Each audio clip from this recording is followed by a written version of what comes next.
Saudari-saudara yang dikasihi oleh Tuhan, terus kita rayakan anugerah kehidupan. Pagi ini sangat riuh karena sebelah gedung Departemen Agama sebelah gereja ini adalah alun-alun, dan hari ini seminggu ke depan merayakan ulang tahun Kabupaten Wonogiri dengan aneka keramaian. Itu ada senam dan ada semacam dangdutan. Sementara di gereja sebelah saya ini didengungkan doa Kurunka Kerahiman Ilahi. Hari ini saya akan merayakan Ekaristi bersama umat di Wonogiri, dan idenya sangat menarik.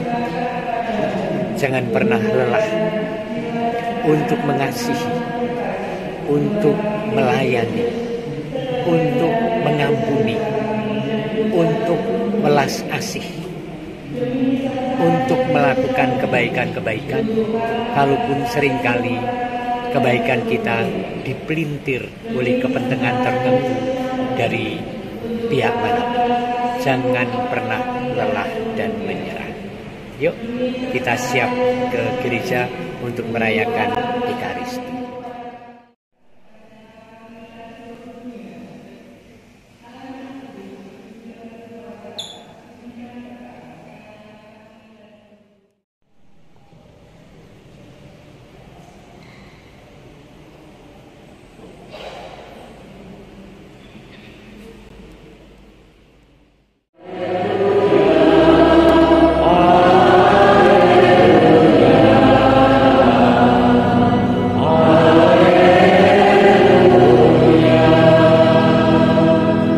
Tuhan bersamamu.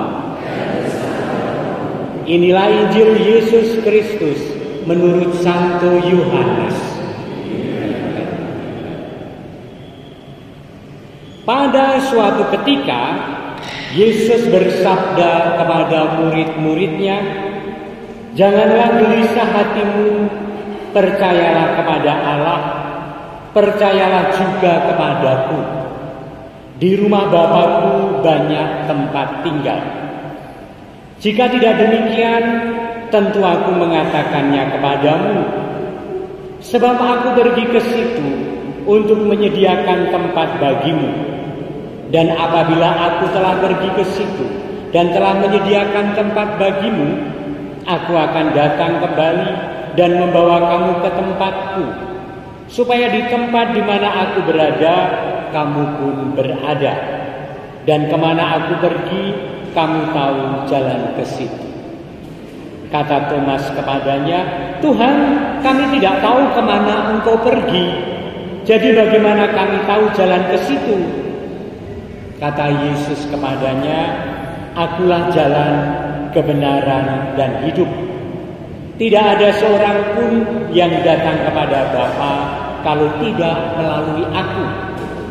Sekiranya kamu mengenal Aku, pasti kamu juga mengenal Bapa-Ku. Sekarang ini kamu mengenal Dia dan kamu telah melihat Dia." Kata Filipus kepadanya, "Tuhan, tunjukkanlah Bapa itu kepada kami, itu sudah cukup bagi kami." Kata Yesus kepadanya, "Telah sekian lama Aku bersama-sama kamu, Filipus, namun engkau tidak mengenal Aku. Barang siapa telah melihat Aku, ia telah melihat Bapa. Bagaimana engkau berkata, 'Tunjukkanlah Bapa kepada kami'? Tidak percayakah engkau bahwa Aku ada di dalam Bapa dan Bapa di dalam Aku?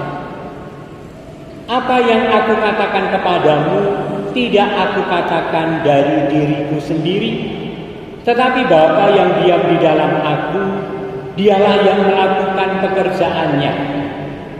Percayalah kepadaku bahwa Aku di dalam Bapa dan Bapa di dalam Aku. Atau setidak-tidaknya percayalah karena pekerjaan-pekerjaan itu sendiri. Aku berkata kepadamu, sesungguhnya barang siapa percaya kepadaku, ia akan melakukan juga pekerjaan-pekerjaan yang Aku lakukan. Bahkan pekerjaan-pekerjaan yang lebih besar daripada itu. Sebab Aku pergi kepada Bapa. Demikianlah Injil Tuhan.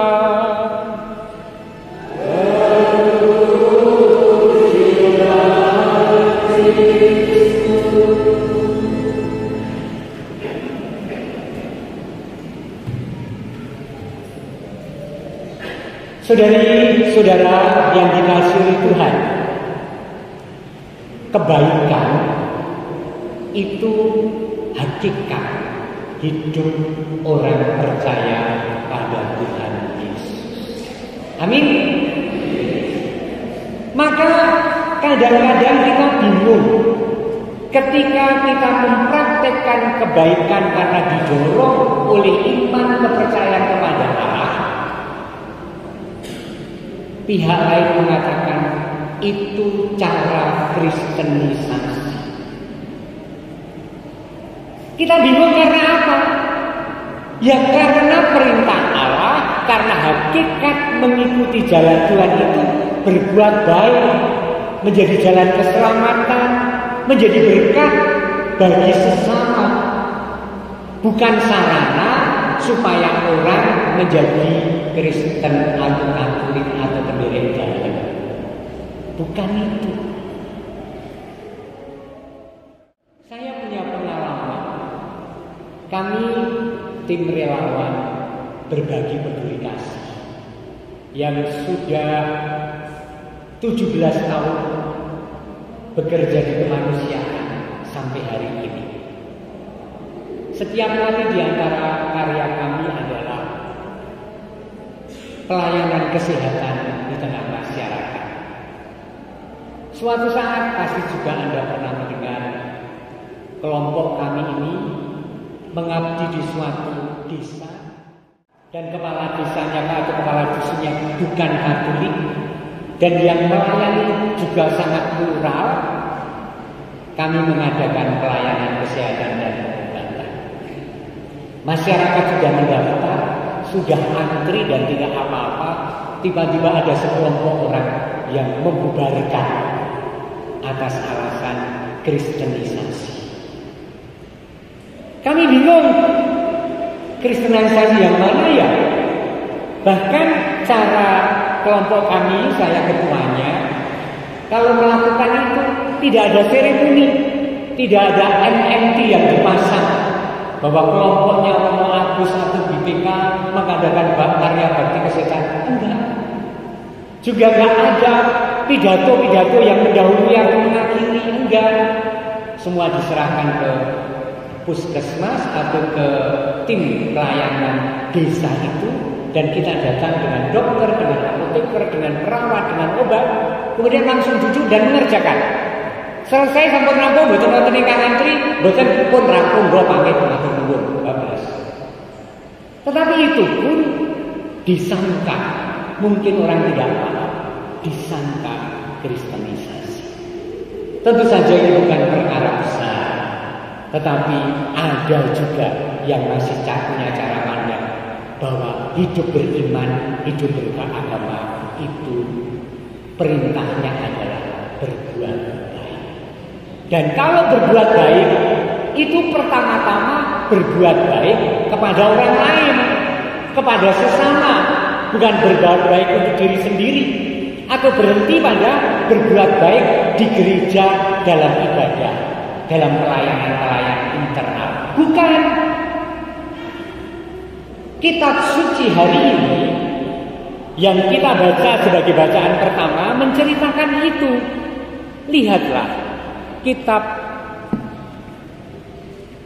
Kisah Para Rasul bab 7 yang baru saja kita dengarkan.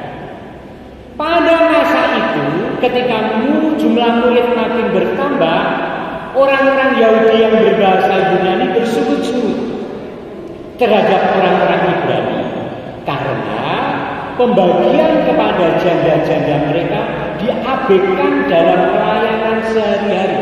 Jadi sejak semula gereja itu menjadi berkat di tengah masyarakat. Bukan hanya ibadah dan ibadah, tetapi juga sungguh-sungguh mewujud iman itu dalam kebaikan bagi orang lain, dalam pelayanan kepada papa dan miskin yang disebutnya dalam simbol para janda yang lemah. sejak awal. Saudara-saudara yang dikasihi Tuhan, dan gereja terbuka pada kritik itu karena ternyata ketika banyak kewartaan kemana-mana dan tenaganya terbatas, banyak yang tidak kopen. Tidak kopen apa? Bukan dalam iman, ibadah, dan doa, tetapi tidak kopen dalam kehidupan sehari-hari. Yang miskin tetaplah miskin dan tidak diperhatikan, yang minta pertolongan tidak didengarkan.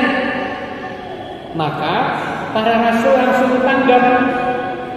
Berhubung dengan itu, ke-12 rasul itu memanggil semua murid berkumpul dan berkata, kami tidak merasa puas. Jadi gereja ketika dikritik pelayanannya kurang, langsung merefleksikan diri dan mengakui dengan jujur, tidak dalam kesombongan. Para rasul mengatakan, kami tidak merasa puas karena kami melalaikan firman Allah. Melalaikan firman Allah, konkretnya apa? Untuk melayani meja, untuk pelayanan sehari-hari. Karena itu, saudara-saudara, pilihlah 7 orang dari antaramu yang terkenal baik dan penuh roh hikmat, supaya kami mengangkat mereka untuk tugas itu, supaya kami sendiri, para rasul, dapat memusatkan pikiran dalam doa dan pelayanan firman. Oh yo nek ngono, ayo dibentuk tim. Rasa bagi-bagi carane bentuk. Simpel wae, sapa sing kersa, sapa sing rela hati, kumpulke menjadi tim yang bergerak. Itu yang dilakukan. Kenapa? Karena nyatanya kami terbatas, kami tidak bisa mewartakan dan evangelisasi, sementara ada yang berkekurangan dan tidak terurus. Maka bikinlah tim, aku tak fokus neng pekerjaan dan urusan yang ini. Ngono kuwi iki. Kuwi gereja awal. Dan sekali lagi, mengasihi, melayani, mengampuni, merengkuh, belas asih, itu adalah watak gereja yang asli. Dan dikatakan dalam bacaan pertama, diteguhkan pula dalam Injil hari ini. Mari kita baca dialog antara Filipus dan Yesus pada kalimat-kalimat terakhir. Apa yang aku katakan kepadamu, tidak aku katakan dari diriku sendiri, tetapi Bapa yang diam di dalam aku, Dialah yang melakukan pekerjaannya. Percayalah kepadaku bahwa aku di dalam Bapa dan Bapa di dalam aku. Atau setidak-tidaknya percayalah kepada pekerjaan-pekerjaan itu sendiri.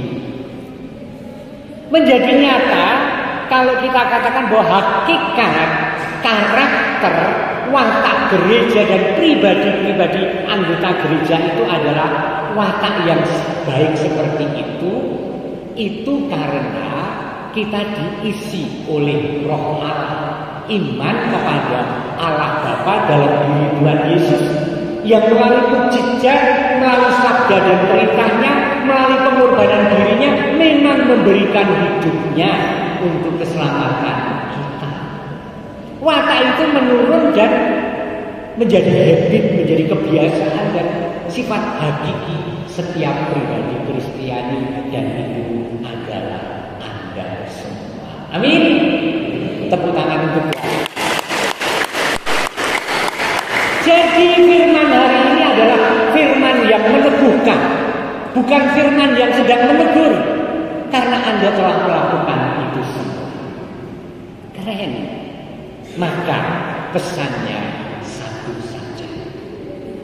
Jangan pernah merasa letih dan lelah untuk terus mengembangkan watak baik yang ditanamkan oleh teladan Yesus sendiri dan dilakukan gereja perdana dalam hidup sehari-hari. Ada banyak tantangan karena seringkali kebaikan itu disalahartikan, dan ketika itu terjadi banyak orang mutung, banyak orang mundur. Nek aku ra kanggo yo wis tak rasa melu-melu. Kuwi dudu murid Gusti Yesus. Wong-wong iki dudu murid Yesus nek panjenengan punya watak yang mutungan hanya tersinggung karena kebaikannya ditangkap berbeda oleh sedulur. Tetapi persis itu bukan Kristiani, saudara-saudara. Itu bukan watak Kristen, itu bukan murid Kristus. Kalau kita mudah frustrasi karena berbuat baik dan ditompo beda karo sedulur liya. Wong hakikatnya itu baik kok, mundur dari kebaikan hanya karena ditantang, hanya karena tidak dipahami, hanya kemudian karya kita dipelintir oleh orang lain dan dijadikan isu yang tidak baik. Jangan pernah lengah, karena ini hakikat Anda dan ini Injil hari ini dan ini gereja perdana yang sedang kita dengarkan pembacaannya. Amin. Ayo. Di tengah keluarga seringkali udah bab warisan tanah mati. Jur keputusannya aku tak rasa melu cawe-cawe, aku kuciwa. Terus metu saka grup. Ya kan? Modelnya kayak gini kan? Metu saka grup. Nah, kuciwa. Mergo dhewe lakoni aku genti tak lakoni walaupun wis dhewe. Jangan. Kita tidak akan ada di sana karena kita penderek dan berdusta. Disuwe ketika rapat di kampung mergosok buang sampah neng kali ngarep omah. Nesu jero rapat RT. Maune nek iuran 100 sukarela saiki dadi 15.000. Tanda protes. Kamu kok yo tetep mampu 100. Jangan. Kalau kita tidak baik, Allah tidak pernah dimuliakan dalam hidup kita hanya karena kita mujo rasa dan itu menggerogoti diri pribadi yang sebenarnya sehat dan segar dan sukacita menjadi gampang tersinggung.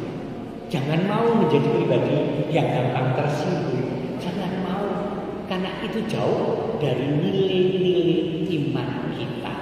Entah di keluarga, entah dalam hidup bertetangga, entah di tempat pekerjaan, entah dalam serawat, entah di dunia media sosial. Kalau Anda melihat YouTube-nya Agus, banyak orang tidak banyak. Beberapa orang mengatakan dislike. Ya ora apa-apa aku tersinggung. Ono sing konek-konekke. Ora apa-apa. Wong aku wis menyatakan aku ada di media sosial yang bisa dilihat oleh siapapun. Konsekuensi dan aku tidak boleh berhenti hanya karena itu. Karena dibully atau seterusnya. Jelas sekali pesannya. Amin.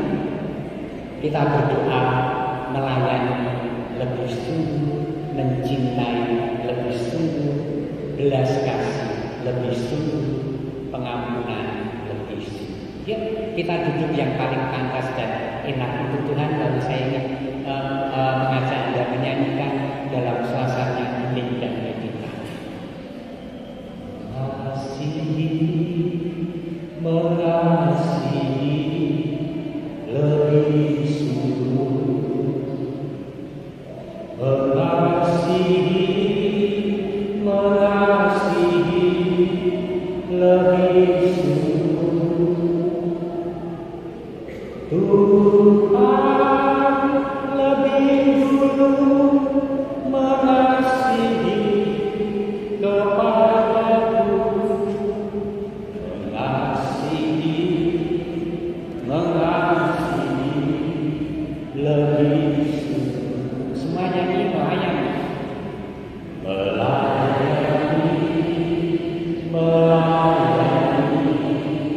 lebih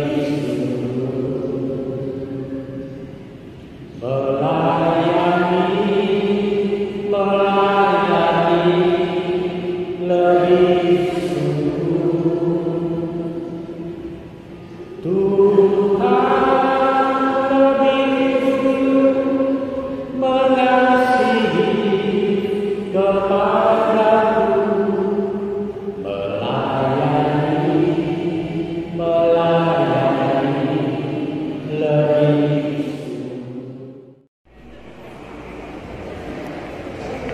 Nuwun nggih, Bu. Wah, keren. Nih, jaringan Keraiman Ilahi yang tugas hari ini. Matur nuwun, Pak Waluyo. Keren.